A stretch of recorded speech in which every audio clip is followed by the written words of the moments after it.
16ನೇ ಶತಮಾನದ ಅರೇಬಿಯನ್ ಸಮುದ್ರದ ಒಂದು ದೃಶ್ಯವನ್ನೊಮ್ಮೆ ಕಣ್ತುಂಬಿಕೊಳ್ಳಿ. ಕತ್ತಲು ಆವರಿಸಿದ ಸಮುದ್ರದ ಮೇಲೆ ಏಕಾಏಕಿ ಕಿತ್ತಳೆ ಬಣ್ಣದ ಜ್ವಾಲೆಗಳು ಭುಗಿಲೇಳುತ್ತವೆ. ಜಗತ್ತಿನ ಅತ್ಯಂತ ಬಲಿಷ್ಠ ನೌಕಾಪಡೆ ಎಂದು ಬೀಗುತ್ತಿದ್ದ ಪೋರ್ಚುಗೀಸರ ಬೃಹತ್ ಹಡಗುಗಳು ಕ್ಷಣಾರ್ಧದಲ್ಲಿ ಸುಟ್ಟು ಕರಕಲಾಗುತ್ತಿವೆ. ಇದೇನೋ ಕಾಲ್ಪನಿಕ ಕಥೆಯಲ್ಲ, ಬದಲಾಗಿ ನಮ್ಮ ಕರಾವಳಿಯಲ್ಲಿ ನಡೆದ ನೈಜ ಐತಿಹಾಸಿಕ ಹೋರಾಟದ ದೃಶ್ಯ. ಈ ಅಸಾಮಾನ್ಯ ಸಾಹಸದ ಹಿಂದಿದ್ದವರು ಬೇರಾರೂ ಅಲ್ಲ, ಭಾರತದ ಮೊದಲ ಮಹಿಳಾ ನೌಕಾ ಕಮಾಂಡರ್ ಉಳ್ಳಾಲದ ವೀರರಾಣಿ ಅಬ್ಬಕ್ಕ. ಬನ್ನಿ, ಇವತ್ತಿನ ನಮ್ಮ ಈ ವಿಶ್ಲೇಷಣೆಯಲ್ಲಿ ರಾಣಿ ಅಬ್ಬಕ್ಕ ಅವರ ಸಂಪೂರ್ಣ ಜೀವನ ಚರಿತ್ರೆ ಮತ್ತು ಅವರ ಅಪ್ರತಿಮ ಶೌರ್ಯದ ರೋಮಾಂಚಕ ಪುಟಗಳನ್ನು ತೆರೆದಿಡೋಣ. ಈಗ ನಿಮ್ಮ ಮನಸ್ಸಿನಲ್ಲಿ ಒಂದು ಪ್ರಶ್ನೆ ಮೂಡಿರಬಹುದು. ಅಂದಿನ ಕಾಲದಲ್ಲಿ ಪೋರ್ಚುಗೀಸರು ಅತ್ಯಾಧುನಿಕ ಶಸ್ತ್ರಾಸ್ತ್ರಗಳನ್ನು ಹೊಂದಿದ್ದ ದೊಡ್ಡ ಸಾಮ್ರಾಜ್ಯದ ಪ್ರತಿನಿಧಿಗಳಾಗಿದ್ರು. ಆದರೆ ಉಳ್ಳಾಲದ ಕರಾವಳಿಯಲ್ಲಿ ಸ್ಥಳೀಯ ಮೀನುಗಾರರು ಮತ್ತು ನಾವಿಕರ ಸಣ್ಣ ಪಡೆಯೊಂದು ರಾತ್ರೋರಾತ್ರಿ ತೆಂಗಿನೆಣ್ಣೆಯ ಬಾಂಬುಗಳು ಮತ್ತು ಉರಿಯುವ ಬಾಣಗಳನ್ನು ಪ್ರಯೋಗಿಸಿ ಆ ಬೃಹತ್ ಯುದ್ಧ ನೌಕೆಗಳನ್ನು ಧ್ವಂಸ ಮಾಡುತ್ತಿತ್ತು. ಹೌದು, ನೀವು ಕೇಳಿದ್ದು ಸರಿಯಾಗಿಯೇ ಇದೆ. ತೆಂಗಿನೆಣ್ಣೆಯ ಬಾಂಬುಗಳು. ಯಾವುದೇ ಆಧುನಿಕ ತಂತ್ರಜ್ಞಾನವಿಲ್ಲದಿದ್ರೂ ಕೇವಲ ಸ್ಥಳೀಯ ಜ್ಞಾನ ಮತ್ತು ಅದಮ್ಯ ಧೈರ್ಯದಿಂದ ಒಂದು ಸಣ್ಣ ಪಡೆ ಅಷ್ಟು ದೊಡ್ಡ ಶಕ್ತಿಯನ್ನು ಮಣಿಸಿದ ರೀತಿ ನಿಜಕ್ಕೂ ವಿಸ್ಮಯಗಾರಿಯಾಗಿದೆ. ಇತಿಹಾಸದ ದಾಖಲೆಗಳು ಅವಳ ಬಗ್ಗೆ ಹೇಳುವ ಮಾತುಗಳನ್ನೊಮ್ಮೆ ಗಮನಿಸಿ. ಆಕೆ ಕೇವಲ ಸಿಂಹಾಸನದ ಮೇಲೆ ಕುಳಿತ ರಾಣಿಯಾಗಿರಲಿಲ್ಲ, ಬದಲಾಗಿ ರಣರಂಗದಲ್ಲಿ ಮುಂಚೂಣಿಯಲ್ಲಿ ನಿಂತು ಕಾದಾಡುವ ನಿಜವಾದ ಯೋಧೆಯಾಗಿದ್ದಳು. ಇಲ್ಲಿ ಅತ್ಯಂತ ಪ್ರಮುಖವಾದ ಅಂಶವೆಂದರೆ ಅಗ್ನಿಬಾಣ. ಪುರಾಣಗಳಲ್ಲಿ ಕಥೆಗಳಲ್ಲಿ ಮಾತ್ರವೇ ಕೇಳಿದ್ದ ಈ ಸಾಂಪ್ರದಾಯಿಕ ಮತ್ತು ಭೀಕರ ಅಸ್ತ್ರವನ್ನು ಸಮರ್ಥವಾಗಿ ಬಳಸಿದ ದಾಖಲಿತ ಇತಿಹಾಸದ ಕೊನೆಯ ವ್ಯಕ್ತಿಯೇ ನಮ್ಮ ರಾಣಿ ಅಬ್ಬಕ್ಕ. ಇದು ಆಕೆಯ ಅಗಾಧವಾದ ಯುದ್ಧ ಕೌಶಲ್ಯಕ್ಕೆ ಹಿಡಿದ ಕನ್ನಡಿಯಾಗಿದೆ. ಅಬ್ಬಕ್ಕಳ ವೇಷಭೂಷಣ ಮತ್ತು ಆಕೆಯ ಶೌರ್ಯದ ನಡುವಿನ ವ್ಯತಿರಿಕ್ತತೆ ಎಂಥವರನ್ನೂ ಬೆರಗುಗೊಳಿಸುತ್ತೆ. ಇತಿಹಾಸ ಮತ್ತು ಜಾನಪದ ಕಥೆಗಳ ಪ್ರಕಾರ ಅಬ್ಬಕ್ಕ ಯಾವಾಗ್ಲೂ ಸಾಮಾನ್ಯ ಹಳ್ಳಿಯ ಮಹಿಳೆಯಂತೆ ಅತ್ಯಂತ ಸರಳ ಉಡುಪುಗಳನ್ನು ಧರಿಸ್ತಿದ್ಲಂತೆ. ಆದ್ರೆ ಆ ಸರಳತೆಯ ಹಿಂದಿದ್ದದು ಶತ್ರುಗಳ ಎದೆಯಲ್ಲಿ ನಡುಕ ಹುಟ್ಟಿಸುವಂತಹ ಪ್ರಚಂಡ ನಾಯಕತ್ವ.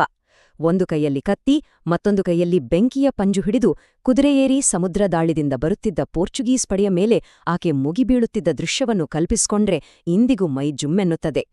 ಇದನ್ನೆಲ್ಲ ಅರ್ಥ ಮಾಡಿಕೊಳ್ಬೇಕಾದ್ರೆ ನಾವು ತುಳುನಾಡಿನ ಇತಿಹಾಸದ ಪುಟಗಳನ್ನ ಸ್ವಲ್ಪ ತಿರುವಿ ಹಾಕಬೇಕು. ಇಂದಿನ ಮಂಗಳೂರು ಬಳಿಯಿರುವ ಉಳ್ಳಾಲವು ಆಕೆಯ ರಾಜಧಾನಿಯಾಗಿತ್ತು. ಅರೇಬಿಯನ್ ಸಮುದ್ರದ ತೀರದಲ್ಲಿದ್ದ ಈ ಪ್ರದೇಶ ವ್ಯಾಪಾರ ಮತ್ತು ವಾಣಿಜ್ಯದ ದೃಷ್ಟಿಯಿಂದ ಅತ್ಯಂತ ಆಯಕಟ್ಟಿನ ಸ್ಥಳವಾಗಿತ್ತು. ಚೌಟ ರಾಜವಂಶದ ಆಳ್ವಿಕೆಗೆ ಒಳಪಟ್ಟಿದ್ದ ಈ ಪುಟ್ಟ ರಾಜ್ಯ ಪೋರ್ಚುಗೀಸರ ಕಣ್ಣು ಕುಕ್ಕಲು ಪ್ರಮುಖ ಕಾರಣವೇ ಈ ಬಂದರು. ಮಸಾಲೆ ಪದಾರ್ಥಗಳ ವ್ಯಾಪಾರದ ಮೇಲೆ ಏಕಸ್ವಾಮ್ಯ ಸಾಧಿಸಲು ಹೊರಟಿದ್ದ ಪೋರ್ಚುಗೀಸರಿಗೆ ಉಳ್ಳಾಲ ಅಕ್ಷರಶಃ ಒಂದು ದೊಡ್ಡ ತಡೆಗೋಡೆಯಾಗಿತ್ತು.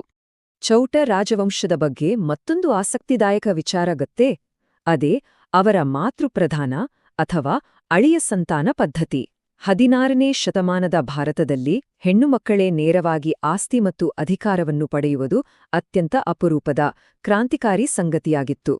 ಈ ಪರಂಪರೆಯಿಂದಾಗಿಯೇ ಅಬ್ಬಕ್ಕ ತನ್ನ ಹದಿಹರೆಯದಲ್ಲಿಯೇ ಸಿಂಹಾಸನವನ್ನೇರಿ ಸಂಪೂರ್ಣ ಅಧಿಕಾರವನ್ನು ಚಲಾಯಿಸಲು ಸಾಧ್ಯವಾಯಿತು. ತಂದೆಯ ಬೆಂಬಲದೊಂದಿಗೆ ಸಮರಕಲೆ, ಬಿಲ್ಲುವಿದ್ಯೆ ಮತ್ತು ಕತ್ತಿ ವರಸೆಯಲ್ಲಿ ಪಳಗಿದ್ದ ಅಬ್ಬಕ್ಕ ರಾಜ್ಯಭಾರದ ಜವಾಬ್ದಾರಿಯನ್ನು ಅತ್ಯಂತ ಸಮರ್ಥವಾಗಿ ನಿಭಾಯಿಸಿದಳು. ಇಲ್ಲೊಂದು ಇತಿಹಾಸದ ಸೂಕ್ಷ್ಮತೆಯಿದೆ, ನಾವು ಗಮನಿಸಲೇಬೇಕು. ಪೋರ್ಚುಗೀಸ್ ದಾಖಲೆಗಳನ್ನು ಒಮ್ಮೆ ನೋಡಿದರೆ 1530ರಿಂದ 1599ರ ನಡುವೆ ಸುಮಾರು 7 ದಶಕಗಳ ಕಾಲ ಹೋರಾಡಿದವರು ಒಬ್ಬರಲ್ಲ, ಬದಲಾಗಿ 3 ಅಬ್ಬಕ್ಕರು ಅಂತ ಉಲ್ಲೇಖವಿದೆ. ಅಂದರೆ ಒಬ್ಬ ತಾಯಿ ಮತ್ತು ಅವಳ 2 ಹೆಣ್ಮಕ್ಕಳು. ಆದರೆ ನಮ್ಮ ಕರಾವಳಿಯ ಜಾನಪದ ಕಥೆಗಳು, ಪಾಡ್ಧನಗಳು ಮತ್ತು ಯಕ್ಷಗಾನಗಳು ಈ 3 ರಾಣಿಯರ ಶೌರ್ಯವನ್ನು ಒಬ್ಬಳೇ ಅದ್ಭುತ ನಾಯಕಿಯಾಗಿ ರಾಣಿ ಅಬ್ಬಕ್ಕ ಮಹಾದೇವಿಯಾಗಿ ಒಗ್ಗೂಡಿಸಿಕೊಂಡಾಡುತ್ತವೆ. ನಮ್ಮ ಈ ವಿಶ್ಲೇಷಣೆಯಲ್ಲೂ ನಾವು ಆಕೆಯನ್ನೇ ಅಬ್ಬಕ್ಕ ಎಂಬ ಏಕೈಕ ಮತ್ತು ಸಮಗ್ರ ಅಸ್ಮಿತೆಯಾಗಿ ನೋಡ್ತಿದ್ದೇವೆ. ಅಬ್ಬಕ್ಕಳ ಅತಿ ದೊಡ್ಡ ಬಲವೇ ಅವಳ ಸೈನ್ಯದ ವೈವಿಧ್ಯತೆ. ತಾನು ಜೈನ ಧರ್ಮೀಯಳಾಗಿದ್ರೂ ಆಕೆಯ ಆಡಳಿತದಲ್ಲಿ ಎಲ್ಲರಿಗೂ ಸಮಾನ ಪ್ರಾತಿನಿಧ್ಯವಿತ್ತು. ಮೊಗವೀರರು ಅಥವಾ ಮೀನುಗಾರರ ಸಮುದಾಯ ಆಕೆಯ ನೌಕಾಪಡೆಯ ಬೆನ್ನೆಲುಬಾಗಿತ್ತು. ಜೊತೆಗೆ ಮುಸ್ಲಿಂ ನಾವಿಕರು, ಹಿಂದೂ ಯೋಧರು ಮತ್ತು ಸ್ಥಳೀಯ ಅರಬ್ ವ್ಯಾಪಾರಿಗಳು ಕೂಡ ಆಕೆಯ ಸೈನ್ಯದಲ್ಲಿದ್ರು. ಧರ್ಮದ ಗಡಿಗಳನ್ನು ಮೀರಿ ಎಲ್ಲರನ್ನೂ ಒಗ್ಗೂಡಿಸಿ ತನ್ನ ಸಾಮ್ರಾಜ್ಯದ ರಕ್ಷಣೆಗಾಗಿ ಒಟ್ಟಾಗಿ ನಿಲ್ಲಿಸಿದ ಆಕೆಯ ರಾಜತಾಂತ್ರಿಕ ಕೌಶಲ್ಯ ನಿಜಕ್ಕೂ ಅದ್ಭುತ. ಈ ಇಡೀ ಹೋರಾಟ ಇದೆಯಲ್ಲ, ಇದೊಂದು ರೀತಿಯ ಡೇವಿಡ್ ಮತ್ತು ಗೋಲಿಯಾತ್ ಕದನವಿದ್ದಂತೆ. ಒಂದೆಡೆ ಆಳವಾದ ನೀರಿನಲ್ಲಿ ಮಾತ್ರ ಚಲಿಸಬಲ್ಲ ಬೃಹತ್ ಪೋರ್ಚುಗೀಸ್ ಹಡಗುಗಳು, ಮತ್ತೊಂದೆಡೆ ಅಬ್ಬಕ್ಕಳ ಸೈನ್ಯದಲ್ಲಿದ್ದ ಚಿಕ್ಕದಾದ ವೇಗವಾಗಿ ಚಲಿಸಬಲ್ಲ ಮತ್ತು ಆಳವಿಲ್ಲದ ನೀರಿನಲ್ಲೂ ಸಲೀಸಾಗಿ ನುಗ್ಗಬಲ್ಲ ಸ್ಥಳೀಯ ದೋಣಿಗಳು. ಸಮುದ್ರದ ಭೂಗೋಳ, ಉಬ್ಬರ ವಿಳಿತಗಳು ಮತ್ತು ಹಿನ್ನೀರಿನ ಸಂಪೂರ್ಣ ಅರಿವಿದ್ದ ಅಬ್ಬಕ್ಕ ನೌಕಾ ಗಿರಿಲ್ಲಾ ತಂತ್ರಗಳನ್ನು ಎಷ್ಟು ಪರ್ಫೆಕ್ಟ್ ಆಗಿ ಬಳಸಿದ್ಲು ಅಂದ್ರೆ ಪೋರ್ಚುಗೀಸರಿಗೆ ಸ್ಥಳೀಯ ದೋಣಿಯ ವೇಗದ ದಾಳಿಗಳನ್ನು ಎದುರಿಸುವುದು ಸಂಪೂರ್ಣ ಅಸಾಧ್ಯವಾಗಿಬಿಟ್ಟಿತು. ಈ ಸಂಘರ್ಷ ಕೇವಲ 1-2 ವರ್ಷಗಳದ್ದಲ್ಲ.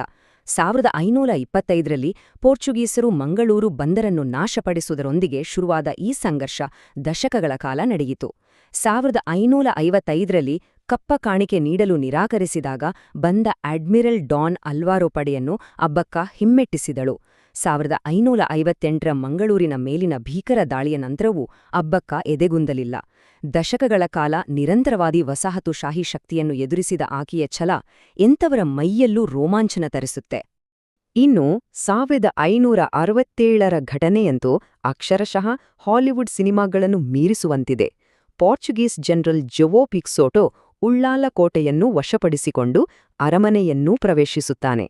ಆದ್ರೆ ಅಬ್ಬಕ್ಕ ಅತ್ಯಂತ ಜಾಣ್ಮೆಯಿಂದ ತಪ್ಪಿಸಿಕೊಂಡು ಸಮೀಪದ ಮಸೀದಿಯೊಂದರಲ್ಲಿ ಆಶ್ರಯ ಪಡೆಯುತ್ತಾಳೆ.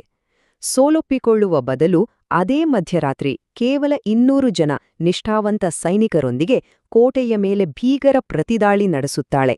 ಮೈಮರೆತಿದ್ದ ಪೋರ್ಚುಗೀಸರಿಗೆ ಇದು ಎಂಥ ಆಘಾತ ಅಂದ್ರೆ ಆ ದಾಳಿಯಲ್ಲಿ ಜನರಲ್ ಪಿಕ್ಸೋಟೋ ಹತನಾದ, ಇನ್ನುಳಿದವರು ಪ್ರಾಣ ಕೈಯಲ್ಲಿ ಹಿಡಿದು ಹಡಗುಗಳತ್ತ ಓಡಿಯೇ ಹೋದ್ರು.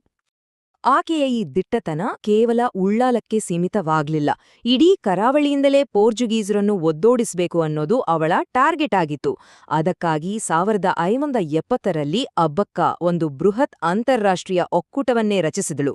ಕಲಿಕೋಟೆಯ ಪ್ರಬಲ ಜಾಮೋರಿನರಸರು, ಬಿಜಾಪುರದ ಸುಲ್ತಾನರು ಮತ್ತು ಗೇರುಸೊಪ್ಪೆಯ ರಾಣಿ ಚೆನ್ನಭೈರಾದೇವಿಯಂತಹ ನಾಯಕರೊಂದಿಗೆ ಮೈತ್ರಿ ಸಾಧಿಸಿದಳು. ಜಾಮೋರಿನನ ಸೇನಾಧಿಪತಿಯ ಬೆಂಬಲದೊಂದಿಗೆ ಮಂಗಳೂರಿನಲ್ಲಿದ್ದ ಪೋರ್ಚುಗೀಸ್ ಕೋಟೆಯ ಮೇಲೆಯೇ ದಾಳಿ ಮಾಡಿ ಅದನ್ನು ನಾಶಪಡಿಸಿದಳು. ಇದು ಭಾರತದ ಇತಿಹಾಸದಲ್ಲೇ ಆರಂಭಿಕ ವಸಾಹತುಶಾಹಿ ವಿರೋಧಿ ಅತಿ ದೊಡ್ಡ ಮೈತ್ರಿಕೂಟಗಳಲ್ಲಿ ಒಂದಾಗಿದೆ. ಆದರೆ ಇಷ್ಟೆಲ್ಲ ಸಾಹಸಗಳ ನಡುವೆ ಅಬ್ಬಕ್ಕಳ ಬದುಕಿನಲ್ಲಿ ಒಂದು ದೊಡ್ಡ ದುರಂತ ಕಾದಿತ್ತು. ಅಬ್ಬಕ್ಕನ ವಿವಾಹ ಬಂಗಾವಾಡಿಯ ಅರಸನೊಂದಿಗೆ ಆಗಿತ್ತು. ಆದರೆ ಆಕೆಯ ಸ್ವಾಭಿಮಾನಿ ಪ್ರವೃತ್ತಿಯಿಂದಾಗಿ ಅದು ಮುರಿದು ಬಿದ್ದಿತ್ತು. ಸೇಡು ತೀರ್ಸ್ಕೊಡಲು ಕಾಯುತ್ತಿದ್ದ ಆಕೆಯ ಗಂಡ ನೇರವಾಗಿ ಪೋರ್ಚುಗೀಸರ ಜೊತೆಯೇ ಕೈಜೋಡಿಸ್ಬಿಟ್ಟ. ಅಬ್ಬಕ್ಕಳ ಯುದ್ಧತಂತ್ರಗಳು, ಕೋಟೆಯ ರಹಸ್ಯ ಮಾರ್ಗಗಳು ಮತ್ತು ಸೇನೆಯ ದೌರ್ಬಲ್ಯಗಳನ್ನೆಲ್ಲ ಶತ್ರುಗಳಿಗೆ ಒಪ್ಪಿಸಿದ. ಸ್ವಂತವರೇ ಮಾಡಿದ ಈ ದೊಡ್ಡ ದ್ರೋಹದಿಂದಾಗಿ ಪೋರ್ಚುಗೀಸರು ಉಳ್ಳಾಲದ ಮೇಲೆ ಮತ್ತಷ್ಟು ನಿಖರವಾದ ದಾಳಿಗಳನ್ನ ಮಾಡಲು ಸಾಧ್ಯವಾಯಿತು. ಈ ದ್ರೋಹದ ಕಾರಣದಿಂದಾಗಿ ಅಬ್ಬಕ್ಕ ಅಂತಿಮವಾಗಿ ಪೋರ್ಚುಗೀಸರ ಕೈಸೆರೆಯಾಗುತ್ತಾಳೆ. ಆಕೆಯನ್ನು ಮಂಗಳೂರಿನ ಜೈಲಿನಲ್ಲಿ ಬಂಧಿಸಿಡಲಾಯಿತು. ಆದರೆ ಆಕೆಯ ಹೋರಾಟದ ಕಿಚ್ಚು ಅಲ್ಲಿಯೂ ಆರಿರಲಿಲ್ಲ. ಸ್ಥಳೀಯ ಇತಿಹಾಸದ ಪ್ರಕಾರ ಆಕೆ ಜೈಲಿನಲ್ಲಿದ್ದಾಗ್ಲೇ ತನ್ನನ್ನು ಸೆರೆ ಹಿಡಿದವರ ಮೇಲೆ ಪ್ರತಿದಾಳಿ ನಡೆಸಿದ್ಲಂತೆ. ಶರಣಾಗತಿ ಅನ್ನೋ ಪದ ಆಕೆಯ ಡಿಕ್ಷನರಿಯಲ್ಲೇ ಇರಲಿಲ್ಲ. ಕೊನೇ ಉಸಿರಿರುವವರೆಗೂ ತಲೆಬಾಗದೆ ಒಬ್ಬ ಅಪ್ಪಟ ಯೋಧೆಯಂತೆ ಹೋರಾಡುತ್ತಲೇ ಆಕೆ ತನ್ನ ಪ್ರಾಣಾರ್ಪಣೆ ಮಾಡಿದ್ಲು. ರಾಣಿ ಲಕ್ಷ್ಮೀಬಾಯಿಯಂತವರ ಕಥೆಗಳು ನಮಗೆ ಇತಿಹಾಸದ ಪುಸ್ತಕಗಳಲ್ಲಿ ಸಿಗುವಷ್ಟು ಸುಲಭವಾಗಿ ಅಬ್ಬಕ್ಕಳ ಕಥೆ ಸಿಗುದಿಲ್ದಿರಬಹುದು. ಆದ್ರೆ ನಮ್ಮ ಕರಾವಳಿಯ ಜನರ ಮನಸ್ಸಿನಲ್ಲಿ ಆಕೆಯ ನೆನಪುಗಳು ಇಂದಿಗೂ ಸಜೀವವಾಗಿವೆ. ತುಳುನಾಡಿನ ದೈವಾರಾಧನೆ, ಪಾಡ್ದನಗಳು, ಯಕ್ಷಗಾನ ಮತ್ತು ಬೆಸ್ತರು ಹಾಡುವ ಹಾಡುಗಳ ಮೂಲಕ ತಲೆಮಾರಿನಿಂದ ತಲೆಮಾರಿಗೆ ಆಕೆಯ ಶೌರ್ಯದ ಕಥೆ ಸಾಗುತ್ತಲೇ ಬಂದಿದೆ. ಕೇವಲ ದಾಖಲೆಗಳಿಗಿಂತ ಜನರ ಹೃದಯದಲ್ಲಿ ಉಳಿಯುವ ನಾಯಕಿಯೇ ನಿಜವಾದ ಅಜರಾಮರ ಅನ್ನೋದಕ್ಕೆ ನಮ್ಮ ಅಬ್ಬಕ್ಕನೇ ಜೀವಂತ ಸಾಕ್ಷಿ. ಒಂದು ಖುಷಿಯ ವಿಚಾರ ಅಂದ್ರೆ ಇತ್ತೀಚಿನ ದಶಕಗಳಲ್ಲಿ ಈ ಮರೆಯಾದ ವೀರರಾಣಿಗೆ ಸಲ್ಲಬೇಕಾದ ಗೌರವಗಳು ಸಿಗುತ್ತಿವೆ. ಉಳ್ಳಾಲದಲ್ಲಿ ನಡೆಯುವ ವಾರ್ಷಿಕ ರಾಣಿ ಅಬ್ಬಕ್ಕ ಉತ್ಸವ ಆಕೆಯ ಪರಂಪರೆಯನ್ನು ಸಂಭ್ರಮಿಸುತ್ತದೆ. 2003ರಲ್ಲಿ ಭಾರತ ಸರ್ಕಾರವು ಆಕೆಯ ಸ್ಮರಣಾರ್ಥ ಅಂಚೆ ಚೀಟಿಯನ್ನು ಬಿಡುಗಡೆ ಮಾಡಿತು. ಅತ್ಯಂತ ಹೆಮ್ಮೆಯ ಸಂಗತಿಯೆಂದ್ರೆ 2012ರಲ್ಲಿ ಭಾರತೀಯ ಕರಾವಳಿ ಕಾವಲು ಪಡೆಯು ತನ್ನ ಗಸ್ತು ನೌಕೆಯೊಂದಕ್ಕೆ ICGS ರಾಣಿ ಅಬ್ಬಕ್ಕ ಎಂದು ಹೆಸರಿಸಿತು. ಸಮುದ್ರದ ರಕ್ಷಣೆಯಲ್ಲಿ ಆಕೆಯ ಅಪ್ರತಿಮ ಕೊಡುಗೆಯನ್ನು ಈ ಮೂಲಕ ಸದಾಕಾಲ ನೆನಪಿನಲ್ಲಿಡಲಾಗುತ್ತಿದೆ. ಅಂತಿಮವಾಗಿ ಈ ಅದ್ಭುತವಾದ ಜೀವನ ಚರಿತ್ರೆ ನಮಗೆಲ್ಲರಿಗೂ ಒಂದು ಮುಖ್ಯವಾದ ಪ್ರಶ್ನೆಯನ್ನು ಎದುರಿಡುತ್ತದೆ. ಸ್ವಾತಂತ್ರ್ಯ ಹೋರಾಟ ಅಂದ್ರೆ ಅದು ಕೇವಲ 19ನೇ ಅಥವಾ 20ನೇ ಶತಮಾನಕ್ಕೆ ಸೀಮಿತವಾದದ್ದಲ್ಲ. 16ನೇ ಶತಮಾನದಲ್ಲೇ ತಮ್ಮ ನೆಲ, ಸಂಸ್ಕೃತಿ ಮತ್ತು ಹಕ್ಕಿಗಾಗಿ ವಿದೇಶಿ ಆಕ್ರಮಣಕಾರರ ವಿರುದ್ಧ ಸಿಡಿದೆದ್ದ ಅಬ್ಬಕ್ಕಳಂತಹ ನಾಯಕಿಯರ ಹೋರಾಟವನ್ನು ನಾವೆಲ್ಲರೂ ಸ್ವಾತಂತ್ರ್ಯ ಸಂಗ್ರಾಮದ ಮೊದಲ ಕಿಡಿ ಎಂದೇ ನೋಡಬೇಕು ಅಲ್ವೇ? ಇಂತಹ ರೋಮಾಂಚಕ ಕಥೆಗಳು ಕೇವಲ ಇತಿಹಾಸದ ಪುಟಗಳಲ್ಲಿ ಉಳಿಯದೆ ನಮ್ಮ ದೈನಂದಿನ ಪ್ರೇರಣೆಯಾಗಲಿ ಎಂಬ ಆಶಯದೊಂದಿಗೆ ಇಂದಿನ ಈ ವಿಶ್ಲೇಷಣೆಯನ್ನು ಇಲ್ಲಿಗೆ ಮುಕ್ತಾಯಗೊಳಿಸುತ್ತಿದ್ದೇನೆ. ನಮಸ್ಕಾರ.